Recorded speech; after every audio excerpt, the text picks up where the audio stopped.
The moment you bring your second baby home, something shifts. Your firstborn looks at you differently, not with anger, not with hate, with something harder to name. And suddenly, you realize you're not just adding a child, you're rebuilding a family. Act 1. The Invisible Restructuring. Here's what nobody tells you when you're pregnant with number 2. Your first child isn't gaining a sibling. They're losing their entire world. Not in a tragic way, but in a real, seismic way. Think about it. For 2, 3, maybe 4 years, they've lived in a universe where every emotional need gets met relatively quickly. They cry, you come. They want to show you something, you look. They need reassurance at 2 a.m. You're there. And then the baby arrives. Suddenly, you're holding someone else. Your lap has someone else in it. Your voice gets soft for someone else. And your firstborn, this little person whose entire nervous system was built around your availability, has to watch it happen. One dad on Reddit described it perfectly without meaning to. He said his 3-year-old daughter stood in the doorway of the nursery and whispered, "Mama's busy with the baby again." Not angry, just observing, learning a new reality. That moment, that's when the family system reorganizes. Because you're not just dividing your attention, you're fundamentally changing what your first child can expect from the world. The research calls it dethronement, but it's deeper than losing a throne.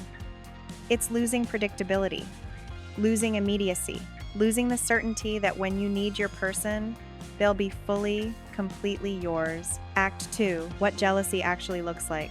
So yes, jealousy is normal. But here's the thing, it rarely looks the way you expect. You might be bracing for your toddler to hurt the baby. And sure, that happens sometimes. But far more often, jealousy shows up in ways that break your heart in completely different ways. Your 4-year-old suddenly can't put on their shoes even though they've done it independently for months. Your preschooler starts having accidents after being potty trained for a year. Your usually adventurous kid clings to your leg at the playground and refuses to leave your side. Or, and this one's particularly gut-wrenching, they become exceptionally helpful, overly good. They tiptoe around the house, trying desperately to be no trouble at all, as if they're negotiating for your love. That's not defiance. That's a child trying to solve an unsolvable problem. How do I get my parent back? Child psychologists call these regressive behaviors, but that term makes it sound like a setback. It's not. It's an adaptation. It's your child saying, in the only language they have, "I need you to see me. I need to know I still matter." And here's the part that makes it even harder.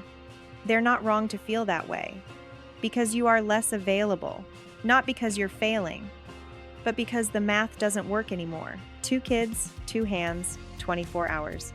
Something has to give. Act 3, the Parental Reckoning. Let's talk about what this does to you. Because while everyone's focused on sibling rivalry, there's this quiet, gnawing guilt that most parents with 2 kids don't admit out loud. I can't do this the way I did it before. With your first, you had margins. You could sit on the floor and build block towers for 30 minutes. You could read the same book 4 times in a row. You could respond to every emotional need in real time. With 2, you're doing triage.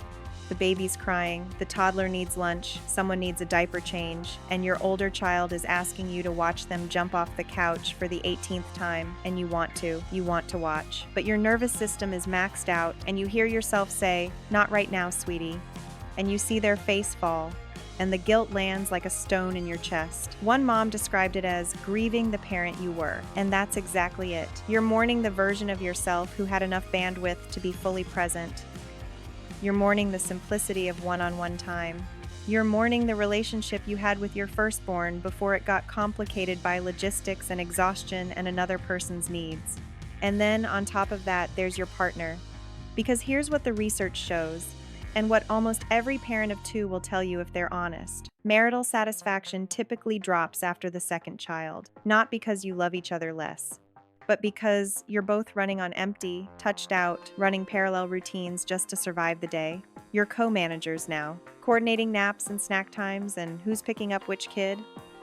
The conversations that used to be about you, your dreams, your thoughts, your connection get shoved to the margins. It doesn't mean your relationship is broken, but it does mean it's different. And sometimes it means you look at each other across the dinner table between the chaos and think, when did we become this? Act 4. The advantages nobody mentions, but here's the other side. The part that makes parents of two say, even through the exhaustion, I wouldn't change it. Because as hard as this transition is, there's something your second child gives your family that you couldn't have predicted. Your firstborn learns empathy in real time. They learn to wait, to share, to negotiate, to exist in a world that doesn't revolve around them, which, honestly, is one of the most important life skills they'll ever develop. They also learn resilience, not the kind you teach, the kind they build. Because when you're not immediately available, they figure things out. They get creative. They discover they're more capable than they thought. And then there's this. They gain a person. Not right away. Not in the newborn stage when the baby's just a loud, needy blob. But eventually, slowly, your older child starts to realize this little person thinks they're the most interesting thing in the world. There's no one your toddler looks at the way they look at their big sibling. No one whose approval they seek more. No one who can make them laugh harder. And yes, they'll fight. They'll compete. They'll push each other's buttons in ways that make you question your sanity. But they'll also have someone who shares their history, their inside jokes, their understanding of what it's like to be raised by you. One parent said it perfectly. I gave my daughter a sibling, but I also gave her a witness to her childhood. That's not nothing. Act 5, the two-child reality. So, what's the honest truth about having two kids? It's harder than one. Logistically, emotionally, physically.